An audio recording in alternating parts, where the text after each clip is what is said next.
back to Village in Motion this Thursday, November 16th. I'm Clint Lambert, and this segment of the show, we have with us three people. One being Lynn Cockcroft, who is going to tell us about the Horseshoe Tournament, and then David Dodson, who's a participant from the Horseshoe Tournament. And I'm not exactly sure what Diane's going to do, but Diane's here with her horseshoe hat on, so we're glad to have all three of you here with us. Tell you what, Lynn, why don't you tell me what's going on about horseshoe All right, tournaments? today we want to give out the trophy to the champion. Ah, okay. And David Dodson is our champion. He did a great job. Now, he has a disadvantage over some of the other players because, normally 40 feet is what you're supposed to play horseshoes at. Right. But we use a different system. If you're over 70, you can shoot at 30 feet. And all the women can shoot at 30 feet. Unless they're over a certain age and they can shoot at 20 feet. But however, David has the disadvantage that when he shoots, he has to shoot at 40 feet. Yeah, you didn't tell me that because, being younger, I should be able to At pitch what? him. To get closer? At Just- 10 feet? Oh, just even walk right up there. Yeah. No, it doesn't work that way. In fact, we ought to put you at 40 feet. At 40 feet, sure. All right. Sure. I thought you were going to say because of David's height, he's at a disadvantage. Well, that may be to his advantage because Yes, he can advantage is arm's length. Right. Further. Yes. Yeah. However, if he were closer, at 30 feet, he could practically lay it on. There you go. Yeah. There you go. But he was laying them on left and right because he was getting ringer after ringer. So it was great. And when was all this? When was the horseshoe tournament? Last week in September, first week in October, I think is when we had it. Yeah. Okay. And this is the second year that we allowed staff people to play with us and females. Prior to that, it was just the men's tournament. Right. So it's changed the whole complexion. Yes. And we had lots of players this year, and it was a great, And beautiful weather. beautiful weather. Yeah, Right. Good. Yeah. Very good. Now, the tournaments have been going on since at least 2002. I think I took over about 2 years later. Okay. And all of the winners are listed on the trophy. That is kept, wow. This is kept in the fitness center. It goes back to 2002 was the first one. And now the new name is David Dodson, 2017 champion. Very good. And there was a staff member who won last year, and that was Robin LeGrand. Oh, okay. But Robin couldn't play this year. Robin was recovering from her rotator cuff, I think, Yeah, Right, surgery.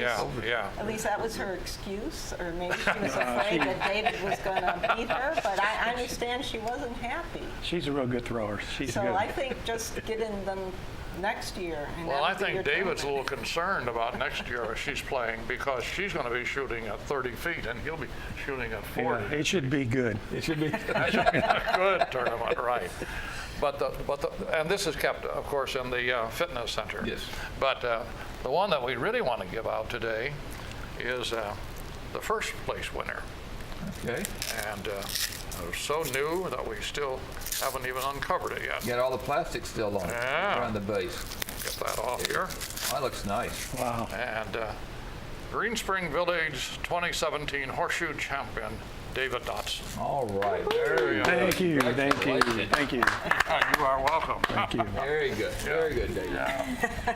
Thank you. Congratulations. Thank you. Lots of fun. Good. And speaking of that, how long have you been having fun doing this? I think this is my second year that I started. But you did not throw horseshoes until 2 years ago? Oh no, I threw horseshoes when I was a kid. We used to throw horseshoes all night long. Okay. We put lights in the trees, and get a cooler full of beer, and we play all night long. Yeah. It's not really a sport anymore or an activity because I used to do horseshoes when I was a kid too. Yeah, and you we- don't really see Yeah, we that. used to do it in high school, and you just don't see it anymore. I mean, in Yeah, regards to- well, it's still around here though. Good, Yeah. good, very good. Yeah, and I play it regularly too. Oh, Yeah. okay. All right.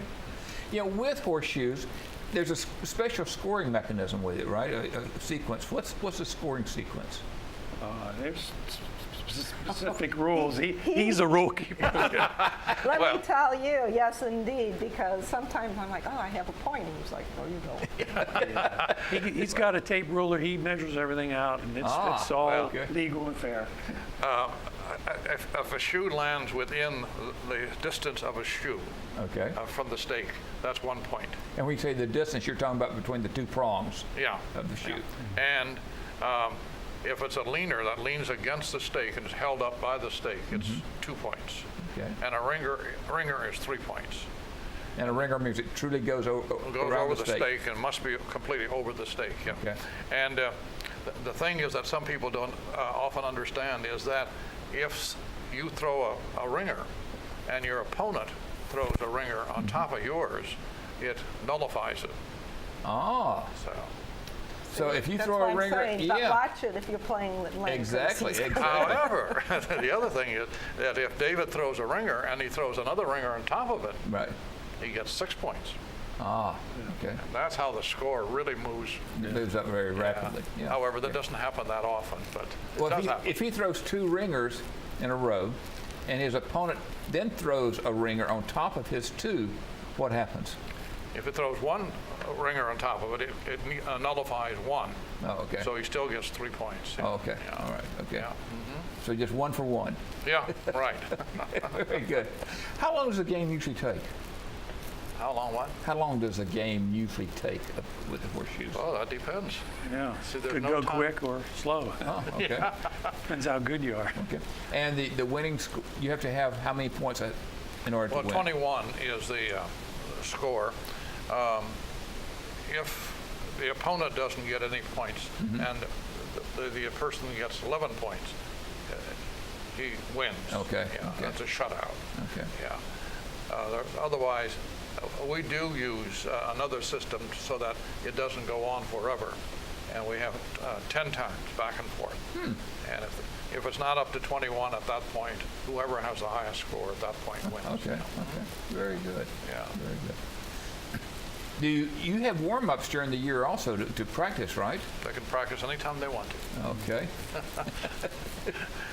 But if we wanted to go over and practice, what would we do? Where would we get the horseshoes?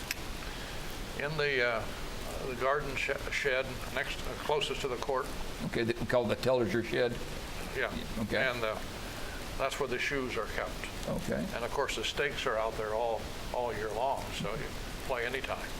And the court, you call it a court, where it's played, or the pits? The pits, right? The Yeah. pits are in right next to the dog park, and next to the gardens and the employee parking deck. Yeah, right? between the, yeah. mhm. Okay, very Yeah, good. yeah. So, folks, if you want to go out and play some horseshoes, you know where the pits are, you know where the horseshoes are now, and then come the tournament time, get involved.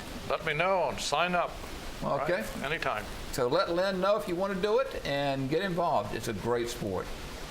Lynn, David, thanks for coming. And David, congratulations. Thank you. We're very proud of you, as always.